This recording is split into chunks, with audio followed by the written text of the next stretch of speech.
All right, and we are back. Welcome to the Speak Nerd and Enter podcast. There's Kelly waving on the right, Sean in the middle, and me, of course, over here on the left. Unless it's flipped, whatever, figure it out. So, Sean, what are we talking about today? Look, it needs to be said, and I'm the one who's going to say it, okay? Because I haven't seen anyone talk about this, and it's important, all right? At the end of She-Hulk, episode Mm, one, at the end of that episode, Kelly, I know that you refuse to see She-Hulk, That's so right. you'll be in the dark with this, but you may understand where this is going or where this is based. Mark, do you remember reading? Do you remember at the end of She-Hulk, episode one, hmm that Titania comes in and for some reason assaults the courtroom and throws a desk at She-Hulk and she, punches her and all that stuff, right? You remember Yes. that? No spoilers, but yes. Yeah. Um, do you remember the ads they used to have in comic books where Batman, Superman, Wonder Woman, or whatever comic you were reading, that their cardinal villain would steal the Hostess cupcakes and Oh, I do seem to recall those Yeah. ads, yes, and that along with the ones where you could get like 100 army men in this like wooden box. I don't know if you remember those ads too. yes, Those two both stand out. yes. Did not that whole sequence at the end smack of Titania has stolen all of the Hostess Twinkies and we have to get Mm. them back? And so She-Hulk shows up and punches Titania, and she's laying on the ground, and they get the Hostess The ho hos are Twinkies back. saved. Yes. Yeah. When I saw that bit on there, that's exactly what came to mind. I thought to myself, why are there no Hostess cupcakes in here? That would be an amazing, amazing opportunity. And they missed it. And they missed it. So, anyway, but someone had to say it. And I wanted to make sure it was out there, that it was recorded, and therefore posterity for the rest of Okay. eternity. All Well, you right. heard it here, folks. Because that would have been, I think, the shining star of that episode if they had done that. Instead, it's some throwaway thing. That would have been the See, if turning it point. was there, I would have watched it. But now it's not See, there. see, he would have. I'm pre-disappointed. And no one, oh, well, not no one, only the hardcore fans, the true fans, would know the importance of that entire sequence. Well, let's be honest. Like, none of the Disney shows are aimed at people that read the comics back in the day and No, they're saw not. Which is why I those was wondering why that advertisements, was which in is a there. real shame. Which is why I was wondering why that sequence was in there. I felt misled. Mark, Kelly, Yes. you saw Sandman, or I at least did. the first 6 episodes of. Yep. Okay. Yeah. I wanted to talk about. You can give your thoughts on it, but what I wanted to talk about was storytelling, because we've been talking about effective storytelling and that sort of thing. Mhm. Kelly, you're quite animated about it. Now, I want to say, Helena enjoyed it quite a lot. She enjoyed it quite a bit. She enjoys the show. I've noticed a lot of. There are a number of people who do. They enjoy the show. So hey, no knock on them or anything like that. It's not like there aren't good things in it and all that stuff. Oh, Not at sure. all. Yeah. This is just observations of and that sort of thing. Because I personally find Neil Gaiman to be a very frustrating writer, um, mainly because, and not to cut, I know I just asked you your opinion, Kelly, but That's I okay. just Go want to ahead. get this out there. I find Neil Gaiman to be frustrating, mainly because everything that he's done, he's always come in after Alan Moore. So you have like Miracle Man, Swamp Thing, and all that stuff, right? And then Neil Gaiman shows up and writes for a bit on those things. Uh, and I understand that. I mean, he loves Alan Moore. Alan Moore is one of his heroes. Alan Moore is a lot of comic fans' hero, a really good writer and all of that. The thing that frustrates me about Gaiman is he will come up with what I think is a cool sandbox. He'll come up with a good idea, cool little sandbox, and some really cool scenes and stuff like that, and some decent writing and all of that. But then he falls. He falls flat on it and goes into this kind of pedantic, tropish area where the actual the what could have been isn't realized. And it frustrates the hell out of me when he does that. But anyway, what do you think, Kelly? What are your thoughts on his storytelling? Slow. Very, very, very, very slow. It was so slow, and I'm okay with a slow boil on a story, and working on character development and that kind. I think all of that's fine, but I think it was episode 4 because Debbie came over to watch it because she had heard good things about Sandman. And she was like, "Yeah, I want to watch it," and I think kind of like you said about Helena, Debbie loved the. She liked sort of the design of the aesthetic, right? Hmm. She kept talking about that, and I agree with her on that. I thought that was well done. But I think it was episode 3 or 4 where I turned to her and I said, I wonder if it takes this long to actually read the graphic novel, because it was so ridiculously slow. And I think that was my frustrating part of it. And then some of it I didn't quite grasp, and I'm sure somebody can criticize, well, you just don't get it. Well, no, I didn't get why it had to be that slow, and I don't get why some things were included in the story where other things we just simply skip past and skip over, and you just assume something is X. And so that's why I found it frustrating. I mean, it was everything I could do to get through 6. I kept thinking of Mark saying, it's going to take 10 hours of your life. Just spend 10 hours of your life to watch this. And by 6, I was like, I just can't anymore. I need a break. I need to watch something that actually moves at a bit of a faster clip.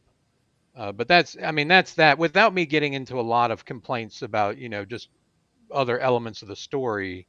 That's the thing that I had issue with. Okay, the tempo. Yeah. Okay, Mark, what are your thoughts on the storytelling? Well, I have a bit of a confession to make. I've never actually read the Sandman graphic novel. Right. I know it's been wildly popular and it's one of those, it's like on all the top 10 lists and this kind of thing. It's just one of those things like I never did. It might have been because it was so popular. I was like, I ain't got time for all that. So like coming into it, because you talked about like, oh, watch Sandman and we could talk about that. And so I threw it on last week and was kind of watching it. And Kelly, what I would say is what helps a lot is if you're doing something else while it's on. Like I'm Yeah. with you. Rarely do I sit down and do nothing but watch a show or a movie or whatever. I'm usually, working on my computer or doing something. But like I said, I was coming in, I was aware of it as a graphic novel, but had never read it, watched the show. There were a lot of aspects that I really enjoyed about it. Like I loved the bit where every 100 years he was going to meet this guy at the pub. I was like, oh, that's kind of neat. Like I enjoyed some of that. And I like that, he gets captured and like, a large portion of the world never woke up. Like it caused this real issue in the real world and everybody's trying to figure some things out. So there was some world building there that I was like, oh, that's kind of neat. Yeah. The sandbox that he created that the characters are playing. But you're right. Like in some ways I'm like, I had like a lot of it was focused around all these characters around Sandman and not about Sandman, right? Because he's very unemotional, bland, he's very stoic, whatever you want to call it. Like I'm in this world, but I don't know what I'm doing, and kind of thing, which is, you know what I mean. So I didn't really feel much of an arc from him. Yeah.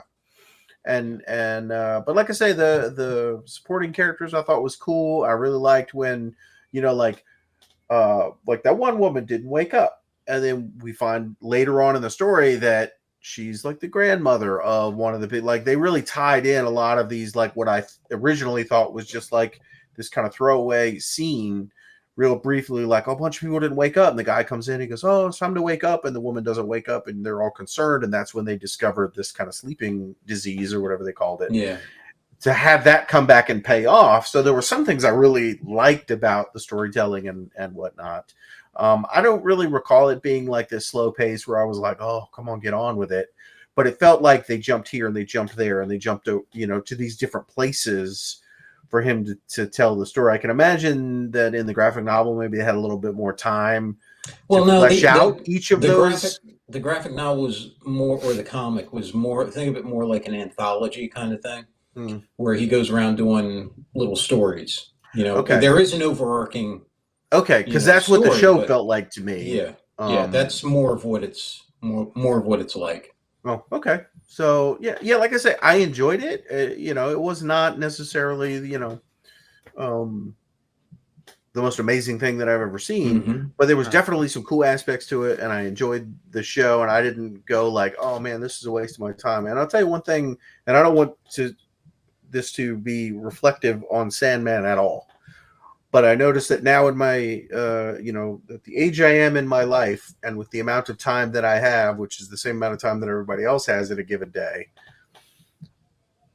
I'm much quicker to give up on something that is not delivering as far as media Yeah, goes. yeah, Like, I don't have time to watch your crappy show if you're going to give me a crappy show. You know what I'm saying? Like, there's so many other things that I can watch that are so good. Right. You got to deliver, and I'm much quicker now, I think, to be like, yeah, I gave this a couple episodes, and be like, you know what? This is no longer hitting on all cylinders. You've lost me. And I can think of a couple, 3 shows already that I'm like I watched first season, it was great, and I'm like, oh, let me jump into this next season, and like 2 or 3 episodes in, I'm like, no, this kind of sucks. I think I'm done with it, Yeah. and I'll just cut them off. Yeah, you know what I'm saying? Yeah. So, Well, I did think about that in relationship to Sandman because being on Netflix and Netflix history with shows, my thought is, well, how far are they going to take this before they cut it? I mean, Netflix has had a number of shows that were really good shows, mm, and then they just decide, no, we don't want to fund that anymore. So, there's also a bit of anything on Netflix where I try to decide, how much do I want to put into this at the end of the day? Do I really want to get connected to something that then is going to get scrapped overall? I do want to point out one thing in the casting.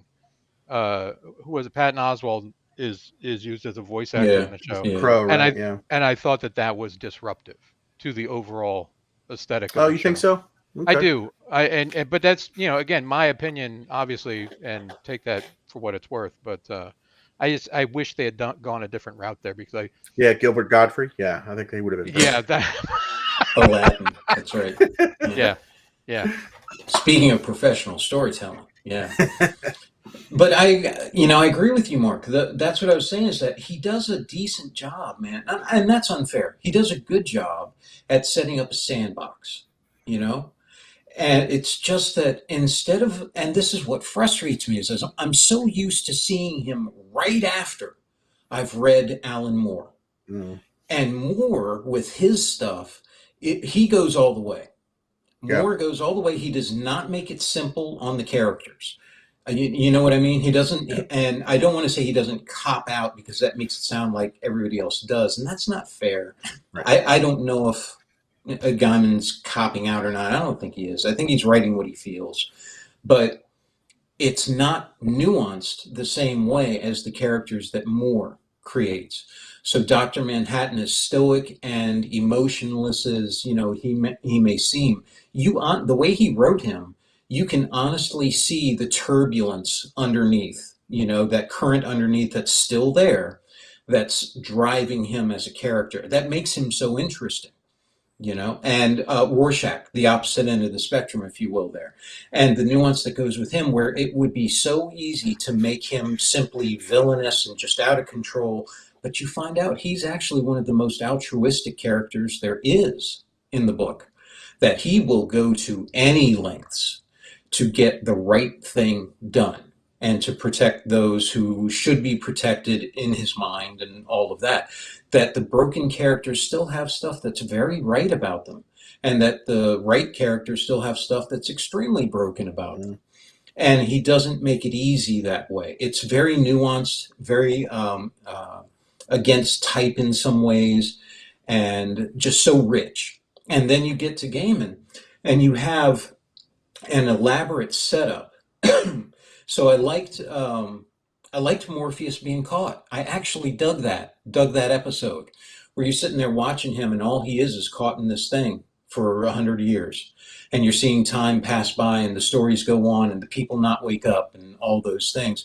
And I dug that. I actually was like, I like that stuff. yeah. When I was reading the book, and even in the show. But then you get to characters like you were talking about with the Nexus, the Dream Nexus, that girl Hmm. who's born. She is a character that has nothing wrong with her. Nothing. She's an abused victim who comes from a horrible background, who is just put upon and put upon and put upon. And every trope that you can think of to throw at her to make her sympathetic is thrown at her. Mhm. And it's maddening because that's something Moore would never do. Everyone's going to have Mhm. some stuff that they are faulty on, which makes it more relatable. And so that's what drives me nuts about him, is that he will have so many good things in his setup, Yeah.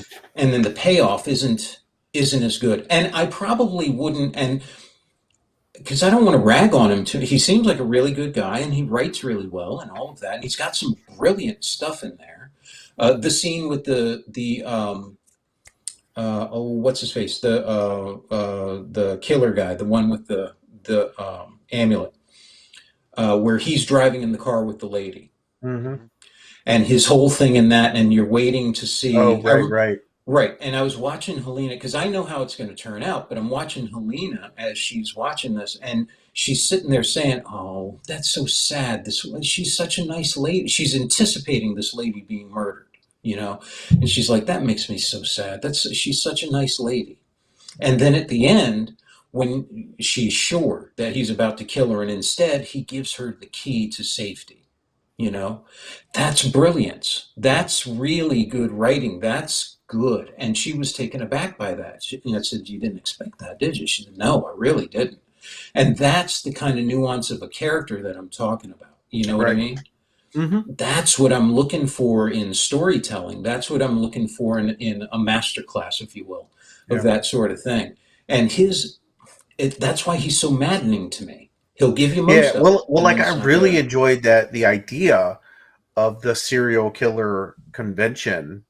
Like Hmm. that was a really interesting concept. I'm not sure the payoff in the show or Yeah, the execution in the show was as well done as the yeah. idea. You know what I Yeah, mean? I was like, oh, that's that's kind of that's neat, that is but it a was like, beautiful example of what I was talking about. Yeah, yeah, you're exactly right. Keep going. Yeah, that's exactly what I yeah. was Like I talking say, about. like I liked that concept, but then you've got these little kids running around, and the guy just wanders in, and he's like, oh my gosh, what's going on here? And like it was a cool idea that I think was handled in a childlike fashion. You know what I mean? Imagine if that was done Yes, as like it was really neat that just how the various nicknames they had on their cards said volumes about what type of serial killer they were, and they were right. all kind of who was the guy who was like they were like basically followers of him, that he's cultivated them to be these killers. The And Corinthian. yeah, the Corinthian. And so like that to me wasn't like that didn't make a whole lot of, I didn't see the connection to the Corinthian, why he'd want to have all of these serial killers A out there, or B bring them all together, for a convention type of thing. But kind of the lead up to that, where those three people like, oh no, we need a speaker, and look, I killed this waiter and took his eyes, and to get a message to him, like that was a really really interesting setup.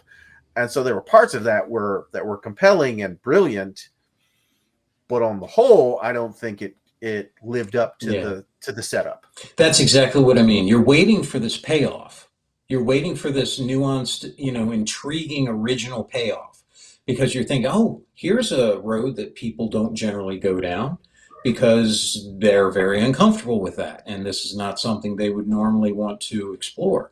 And yet, when you get there, it becomes very safe in a way. I Yeah. don't know. You know what I mean? It's almost Yeah. sitcom tropish in how it Right. is. Right. And that's where it gets frustrating for me. If it were written by Alan Moore, it would have been a whole different animal. You know Yeah. that. It would have Yeah. been, Well, it felt like everybody was there for that setup between Sandman and the Corinthian, because yes, they were having that fight, and that was interesting. Like I yeah. enjoyed that. And then the resolution was that he told all of these people that you can't, He you did a have to come to Ghost grips Rider on with him. what you did. And everybody's like, oh no, what have I done? And they're turning themselves in or committing Yeah. suicide. And so it felt like the whole setup was really just to get to that point And again, some of that was interesting. Like I didn't I mind it, but felt I again, felt I like think that it fell was short of what it could have been.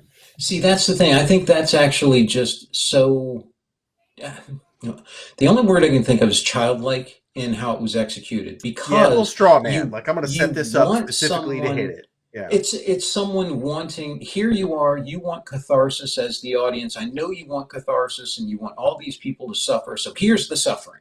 Magically they just get to suffer, right? Well, in reality that's not how that goes. In reality they don't suffer like that. In reality the reason they are those serial Mhm. killers is because they're sexual sadists and psychopathic, and so they naturally lack empathy and fear. So how are you going to do that? What are you doing to place this on them? You know what I mean? Yeah. It Uh-huh. was too clean Yeah. of a Sure. resolution Sure. that was just almost a weird Disney like. If serial killers were in the Disney world, this is Yeah. what would Oh my happen. God. But again, I can also see people cheering Was that that too much, payoff Kelly? who No, weren't. no. Yeah, you know what I mean? Like people are, I can see some. I'm going to call it casual viewers going like, "Yay! All these bad people got And their that's yeah, comeuppance," Well, and but see, now that yay! brings up a question that I have is because we're talking about Neil Gaiman as the writer, and Sean, you're making comparisons to Alan Moore and things like that. yeah, But in this sort of production, when we're talking about mass media production, be it movies or TV, I think there's this whole other element that sometimes the writers might be on the short end of the stick on this one, and I think that another element that controls the outcome are the editors, the producers, the corporate entity that's funding the whole thing, because they Mhm. will come in and they will say, no, you can't do this, or no, change the story, put this thing in there, because they're trying Yeah, to appease the masses that bring in the money. I would agree yeah, with you, except that Gaiman was the one who was actually in charge of this, and it was actually how it All right, well then to hell played with out that. in the Yeah, books. yeah, then it sucks. So yeah. Otherwise, that would have been my thing. I've said that we've said that as a matter of fact about other shows and stuff. Right. We're like, there's a whole process that goes on. This one, that's not the way it was. This one was that's what he wanted. This yeah. was his And vision. there's plenty of examples where someone took a chance, did Hmm. it the way they wanted it, or did it the kind of creative way or the unexpected way, and it paid off. Yeah, Yeah. you know what I'm saying? And again, I'm gonna go back to Reservoir Dogs. Right, Reservoir Dogs is a great movie, and the torture scene where the guy cuts off the other guy's ear and dumps him full of gasoline and is gonna Spoiler burn alert. him and gets killed, right?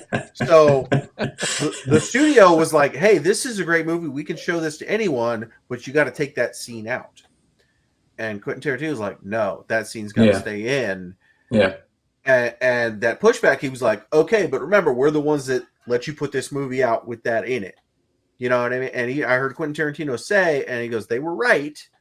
Like it could have been a bigger, I'm going to call it theatrical release or mass market kind of release without that scene in it. It would have played better for a lot of other audiences. Hmm. Yes, yeah. But it wasn't his vision for the movie.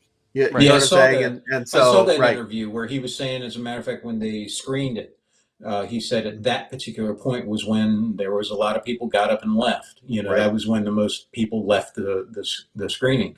But he knew he wanted to have it in there, and that was his vision, his Because story. well, yeah, and I think that's a critical point, because the story, I don't think a writer can legitimately sit down and craft a story that is going to capture everybody. And I think if you do that, you really land on a crappy story anyway. I think a story has to be put together to tell the story, and people are either going to engage or not. And I think here in hindsight, we can look back at Reservoir Dogs and say, okay, with that in there, with the movie as gritty and dark and screwed up as it was, it had a hell I of thought an it was impact. sunny. It was a feel I, good hit of the summer. It was it had an impact, right? I mean, you don't have to watch that movie 100 times to still be impacted by the fact that you watched that movie. Yeah. And now the question is, without that scene, would it have been just another gangster movie, just another crime movie? Right. I think the answer yeah, to that is no, because I think it was a fantastic movie even without that scene. The dialogue but and it the would have setup, lost punch. but it would have lost some of that play. I don't think it would be the Reservoir Dogs Yeah, that it is without that scene. And so I think he's right. Because that was one of the scenes you're like, oh my gosh, and then tie in the ending and everything. Like I say, that was some good storytelling. Yeah. And it was old storytelling, and it was, this is my story. Some of you aren't going to like it, but here it is. And to be fair, because it's not just about stuff that we like. I think there's plenty of stuff that I know is made well, written well, that's just not my bag, know. But for those for whom it's intended, like most of the Minions movies fall into that category. Like most of the what? The Minions movies fall into that category. Yeah, totally. No, I mean, if we go back to Sandman, one of the things, talking about that, one of the things I didn't like about the story is that there were too many neat wrap-ups to the end of something. I mean, there were enough in there that were also, there was like the diner scene. There was no neat wrap-up to that. I mean, that was just screwed up all the way through. Oh, right. I thought it was predictable, but I still was enthralled by that portion of the story. Agreed. But on the episode of Hell, how that ended, I thought was too neat. Like, it went through this really it didn't play out the way I thought it was going to play out, right? And so I found myself really intrigued by that portion of the story. But then how they concluded that was just like, well, here's your helmet, and then you leave. Yeah. Bye. Have fun storming the castle. Right. Yeah. No, you're right, Kelly, and that's what I'm talking about. You look at the episode with the diner, what was it, 24/7 or whatever it was called? Something like that. You look at the episode with the diner, and as uncomfortable and as unconventional, let's say, as, I don't even know if that would apply, but you know what I mean. With that story, they didn't deviate from it, from the point of it. So there was no, as you said, no clean ending. It was messed up. But the predictable part, I actually was okay with in there, because that was the point. That was, what he was saying. That's what the character was saying. Right. Given the opportunity, this is what you are going to do as humans. This is what you're going to do. The thing that bugged me was the whole Morpheus thing coming in and saying, "Oh, you don't understand the beauty of humanity," and all of that stuff. The whole Star Trek ending kind of thing with it, right? But the yada yada beauty. Yeah, exactly. Love conquers all and all that until your fingers are cut off. But the episode itself, I thought was, and that character, I thought was very compelling. The good villain thing we were talking about, how a good villain is someone who's, the closer they are to actual truth, the better the villain is. That's what I like. The one I get tired of with, like, the Hell episode, this is one of the things I would have loved to have seen Alan Moore write it, is because I'm so tired of the devil being this nouveau sort of, I'm just a rebel and I was punished for being, nothing more than being a rebel kind of thing. That, I get tired of that. I really do. But that aside, I enjoyed the visual with, going to hell, and I enjoyed the interaction going through there and all of that, the journey through it and everything. I thought that was really cool. Helena thought that was really disturbing, and all of that stuff.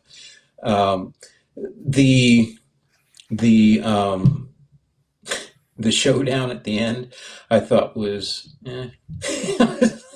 I could have thought of a lot of things to be, other than that. You get to a supernova, and then you get to, decay and entropy. And, well, I am hope.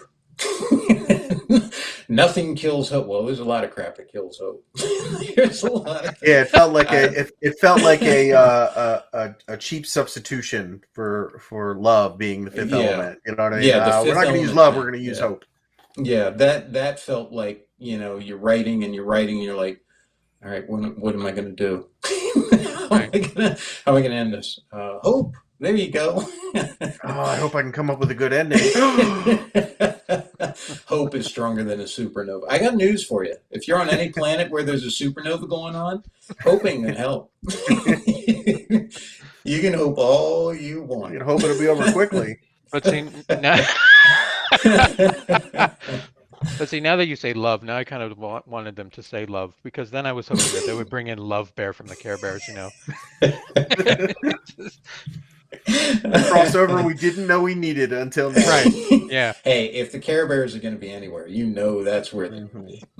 going Mhm. to be. Right. Would you be And I surprised? will say Dukes this: of there's a Hell. difference in I don't know, I'm going to call it culture, for lack of a better term, between like how British people tell a story and how America or Hollywood tells a story. You know what I mean? And so Sure. sometimes you can watch things and it feels very British in the way they would do things. You know what I Yeah. mean? And so a lot of this felt very British to me in how they did it. And Right. I don't mean that as a good or bad. It's more of an observation.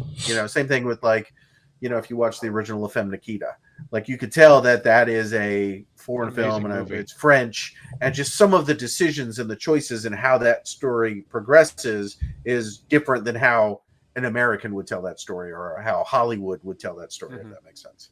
No, it does. It does because one of the podcasts that I listen to quite regularly is Freakonomics, and they did a whole series on what differentiates American culture from other things. And so there was this guy. Greatness. Yeah, right. We're correct. You're wrong. Um, No, so they were talking about this guy who started work with IBM, and then he went off and worked in academia because he found that there were ways to track cultural differences, and that those cultural differences were the things that made a big difference. And so there's this thing called the Hofstadter sort of eight-dimensional model of cultural difference. I'm butchering the name of what it's actually called, but it's that kind of thing. You go look, and Americans score off the charts. I mean, we are the outlier. We score off the charts as far as being independent, whereas other cultures, that independence versus collectivistic mindset is different. And so I think that you're entirely correct, Mark. I say all of that to support your argument is that, culturally, a story lands a particular way where it may seem completely foreign to someone else watching it. Well, everybody else is sheeple. But there was a website that I So liked. dismissive. It was. I know. Of There was a every other website that I culture liked in the during world. American culture good, everybody else bad. Hey, Just the beautiful thing about America is that we love tearing ourselves apart. There is no other culture in the world that loves destroying ourselves like we do. no, that's probably true. The perfect mascot for that whole idea is Homer Simpson. You can't you can't find a more iconic. I am going to tear down everything I represent character than Homer Yeah. Simpson, and do it Well, brilliantly. I like I hadn't thought about it till right now, but one of the things, like, back in the day, we played the original Warhammer Fantasy Battle role playing game, Hmm. right? And I remember running through one of these like modules that they had or an adventure, and like some Duke shows up, right? And us being, American role players, slash murder hobos, we didn't care who if this guy was a Duke, that So, made us more of a target for us.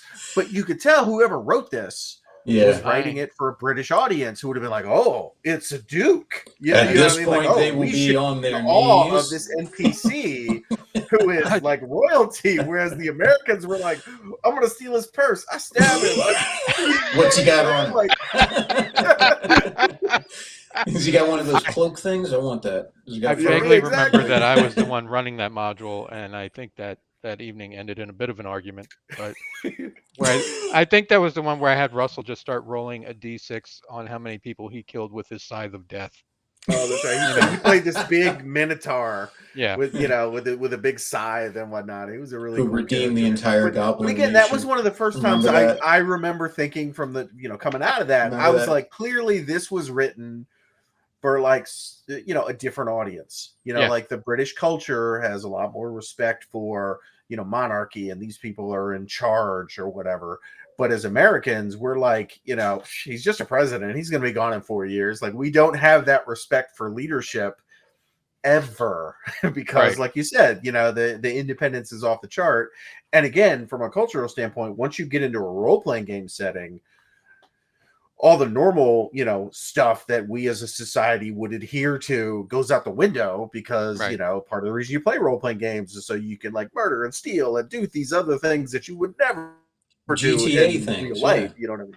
Yeah, GTA. So Yeah, and I wonder how many people actually do play the games like they were intended that way, and Paul, how many of them actually do like we did. You Do you know? remember? Do you remember Paul playing GTA, and he wrote to us that he didn't like playing GTA because the red lights took too long to change to green. No, not at all. He's the red lights, Grand Theft Auto. Paul's the only one paying the tolls. So true story. There's a way that I can drive to work that takes me past this Burger King. So I wanted to get breakfast on my way in. So I swing by there and I come out and I'm waiting at this light to turn left on the road to go to work. And it goes through like 3 cycles and the left turn arrow just never comes on. Right. There's 3 or 4 of us. And the guy in front of me, he just like F this and he goes. And I'm like, I go. The guy behind me goes. And we're just like, we gave you 3 cycles of the light. Clearly something is wrong with your light. We're going. So I was Grand Theft Auto, in the suburbs a couple days ago. So, and that's when you ran over the old people. Yeah, I didn't see the crosswalk there. I ran over. Then over Mark a busload of decided, well, I'm kittens. going to need a gun, and he goes out and finds a cop, and the nearest cop, and beats him down. Then runs back to his safe house to make sure he saves it before. Oh my gosh! So a guy tagged me on Facebook about this story.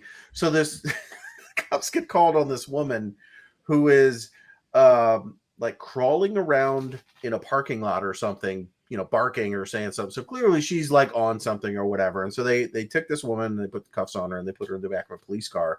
And the cops are, taking witnesses' statements and, and the camera is like literally showing them talking to 2 or 3 people.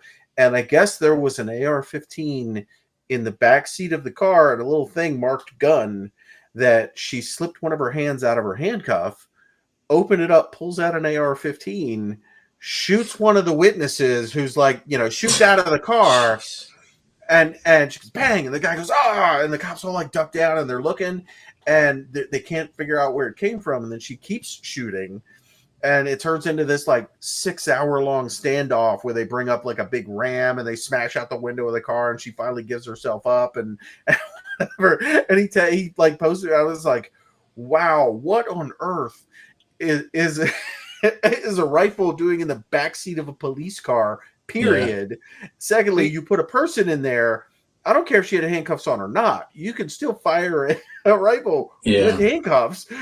I was like, this is either that officer did a terrible job or if the whole department has no, that's a department. That's what I'm thinking. Because if it was like all the police cars have this, like, well, I'm assuming it was like a lockable case that wasn't locked. Yeah. But I was just like, oh my god. Because that's always a good idea. I saw that news in the back. I saw that news story, Mark, and I appreciate you explaining it to me because I never clicked on it to actually. But I did have that question in my head as to, well, how did she get through the divider between the back seat and the front where they typally have rifles? Or the trunk. Either way. Yeah, right? yeah, that's right. Mm-hmm. And now that explains it to me, and I'm shocked. Mm-hmm. I know. It's I tend to wade in on some of the gun control things. So there's a couple people that I know. So my buddy who is typically more on the anti side as opposed to me being on the pro side.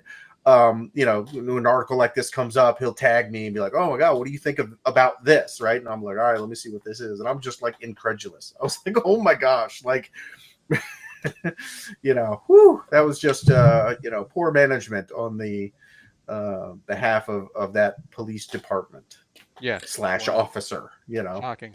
Well, to sum up what we've talked about for this episode so far, then, okay, first things first, we need Hostess Cupcakes breaks in our Marvel shows from now on. I would say all the Marvel shows could stand with a little more Hostess. Wouldn't that be awesome if every now and again they put in a commercial with that? Hostess, you need to jump in there and start sponsoring the Disney Marvel shows. Kang shows up and starts stealing their cupcakes.